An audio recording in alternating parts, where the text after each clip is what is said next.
Okay, so I want to show you, I want to do this in pieces. I don't want to do a whole bunch today. I'll just kind of introduce you to this today. This is probably, I'm not sure if we will end up doing logarithm stuff. If it's not on the placement test for the next, I may not, we just may not do it. We'll see. But we are going to do this. We're going to do rational functions. This is for sure a unit we got to go through. After that, we'll see. All right, so rational function. Definition of a rational function, and this makes sense because ratio means fraction, right? So a rational function is a function of the form f of x equals p of x over q of x, where p of x and q of x are polynomials. So in other words, it's a ratio of polynomials, right? Here's a real simple example of a rational function. Okay, this is a real simple one. The top polynomial is just a constant 1. And the bottom polynomial is just, well, it's the monomial x.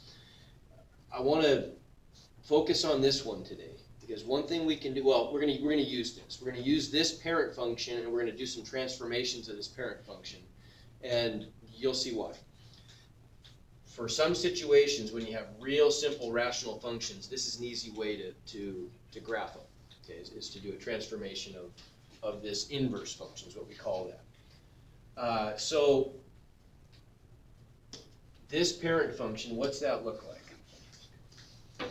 First of all. And think what we're going to do now. We've done a lot of this throughout the year, right? We've taken a certain kind of parent function. It might have been an absolute value function. It might have been the parent function x squared, right, for a real simple quadratic function. It might have been a cubic. It might have been a square root. I mean, lots of stuff we've dealt with. But in each case, we've defined a really simple parent function, then we've transformed it using a's, h's, k's, and b's. Thank you. Do so. There you go. Okay, so what does this one look like? Well, if I evaluate this at x equals 1, what do I get? What's f of 1? 1. Yeah, so when x is 1, y is 1. So we know it goes through that point, right? It goes through the point 1, 1. What about when x is negative 1? Goes through Negative 1, right? F of negative 1 would be negative 1. So it's also going to go through the point negative 1, negative 1. And then what happens, let's think about this now. What happens as x gets really big? As x approaches positive infinity, what's going to happen to that fraction? Like what if x is 1 billion? What's the value of the fraction? Value of f of x. What's f of 1 billion? 1 billionth. Yeah, good. Is that big or small? Very small.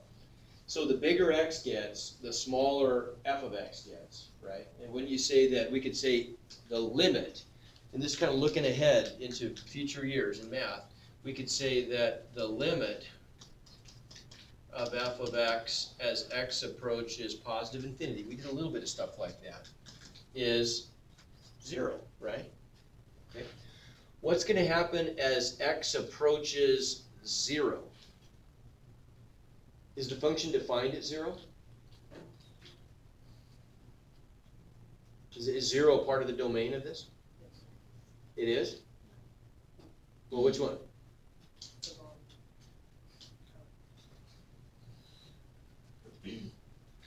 What do you think? Can I plug in an x value of 0? Why or why not? Say it again. X isn't a real number? It's not a real number, is it? It's not a real number because can I divide by 0? No. I can't, right? That's one of my rules for real numbers. I can't divide by 0. So 0 is not in the domain. What happens though as we get closer and closer to 0 without actually getting there? Like what if we put in a value like 1/10 on the bottom? What's that give me for f of x? What's 1 over 1/10?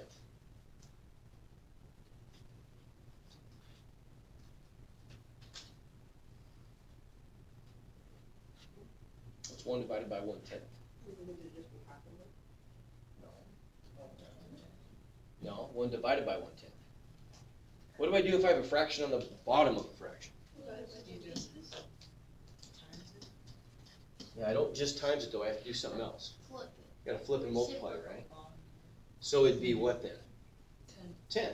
Okay, what's 1 over 100th? What's 1 over 1 billionth? Okay, so as x gets closer and closer to 0, right, then the function gets bigger and bigger, right? Doesn't that, the two things we described there, doesn't that amount to something like this then? It's going to do, everybody agree? So it's like anything. Doesn't that describe the behavior that we just talked about? As x gets bigger, the function gets smaller. It's going to get closer and closer to 0. And as x gets smaller, gets closer to 0, the function gets bigger, right? And if I did the same thing for negative values of x, as x approaches negative infinity, well, I'm going to get I'm going to get a really, really small negative number, right? If x is negative a billion, I'm going to get negative 1 billionth. If x is negative 1 billionth, I'm going to get negative 1 billion, right? And so I get the same kind of thing going on over here. So that's the behavior. That's what the parent function looks like. Okay? There isn't really a recognizable point here like we've always had in the past. We've always had like a vertex, or in the case, let's just take for example, when we had a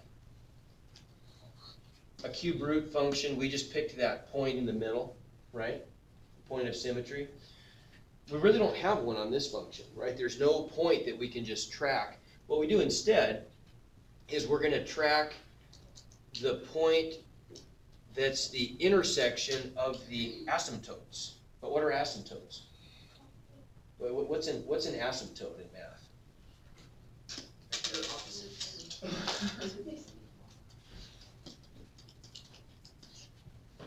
What does that word mean?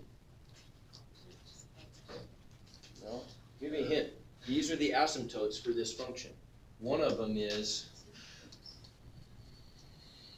right there. Are they axes? Well, kind of. It's the line that this function is going to stick to for really big values of x, positive values or negative values, right? As we go further and further out this function, it's going to just start to hug that asymptote more and more closely. It never gets there, but it gets really, really close, right? In the same way that if I, for the rest of eternity, every second, if I cut my distance to the door in half, I never get to the door, right? But I just get really, really close to it, right? That's the same way that an asymptote works. So we have, this is an example of a horizontal asymptote. And then, you see a vertical one? Yeah. Right here, right? The y-axis is the vertical asymptote, right? So I'll just call that VA, vertical asymptote. Okay, so what we're going to do is the point that we're going to track here when we do a transformation is the intersection of the horizontal and vertical asymptotes. The asymptotes, even though they're not on the function, those are the most useful things to use when you're trying to graph an inverse function like this. If I graph the asymptotes, then I just know that the function is just going to be, approach those vertically and horizontally, right? That makes sense? Okay, so then what can we do? So we're starting with this parent function.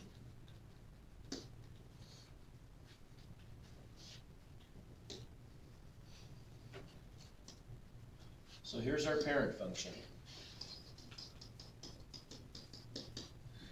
What if I want to stretch this thing vertically? What would I do?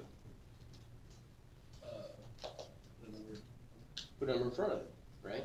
So if I want to come up with some new function, g of x, and I want to stretch it out vertically, I'm going to multiply a times 1 over x, right? What if I want to stretch, and if I want to reflect it vertically, what's the sign of a going to be? Negative. Negative, okay? What if I want to stretch or shrink it horizontally? What do I do? Or is it H? Or B? B, it's a B, isn't it, right? So we're going to multiply, in front of the x, we're going to put a 1 over b, right? So down here, So we'd what's have the a A 1 do over again b. here? What does the A do again? Stretch it vertically? A stretches and compresses vertically, B stretches and compresses horizontally, right?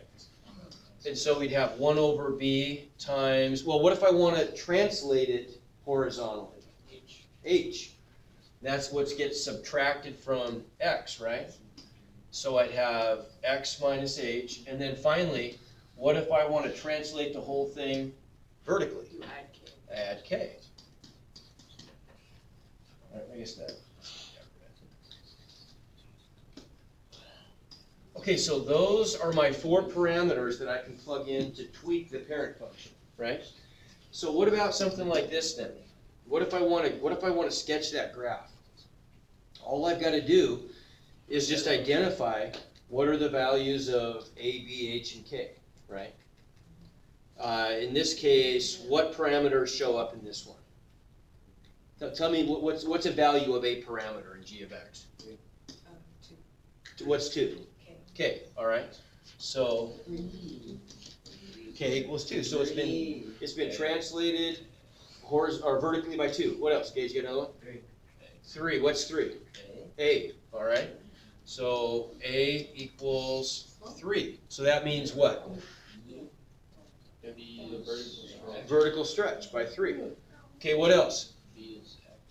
1 is H. 1 is H, and there isn't a B in this case, is there? Right. So 1 is H. What does B Good. do again? Say it again. What does B do again? B stretches and compresses horizontal. Okay. So what have we done then? We've taken our parent function, and what have we done to it? Okay, we've taken our parent function, which just starts off looking like this.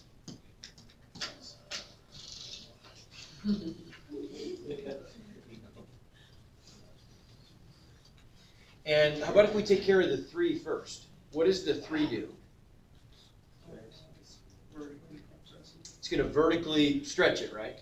Going to vertically stretch it. So when I go over 1, instead of going up 1, how far am I going to go up now? 3. Going to go up 3, right?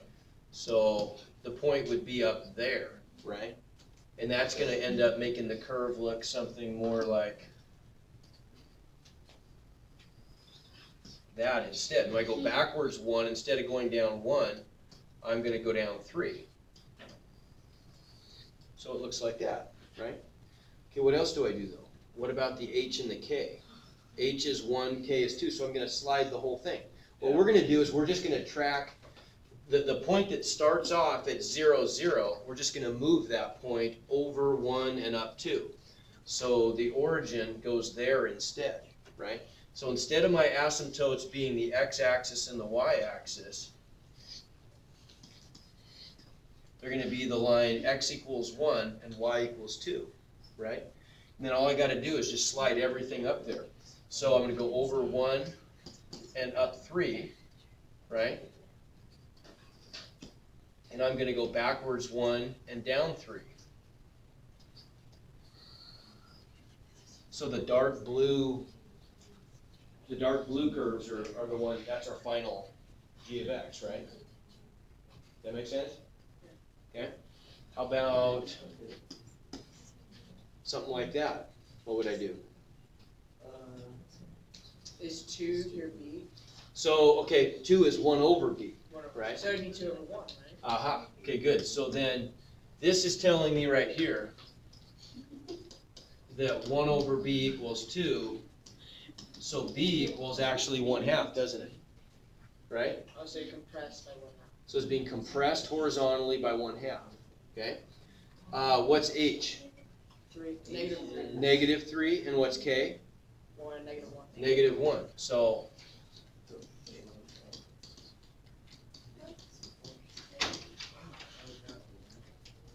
Oh, great chair. Happy teacher appreciation. oh, thank you. Woo, look at that. All right. Very nice.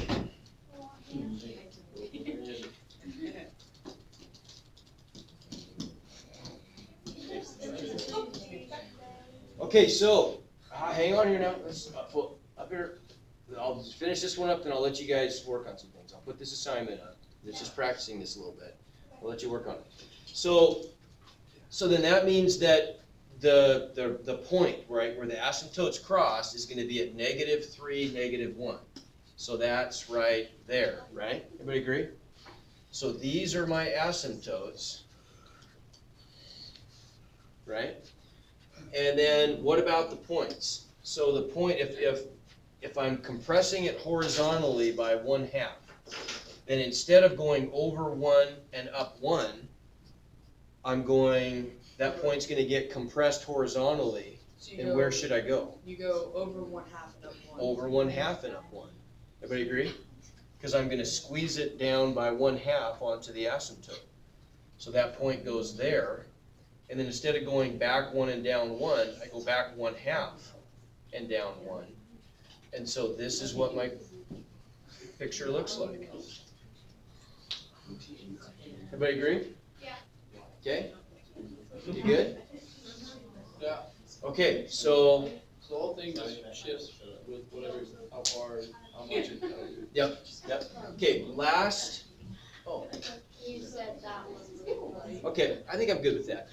Me too. Okay, you can work. Wait, can I use restroom? Yes. All you hear is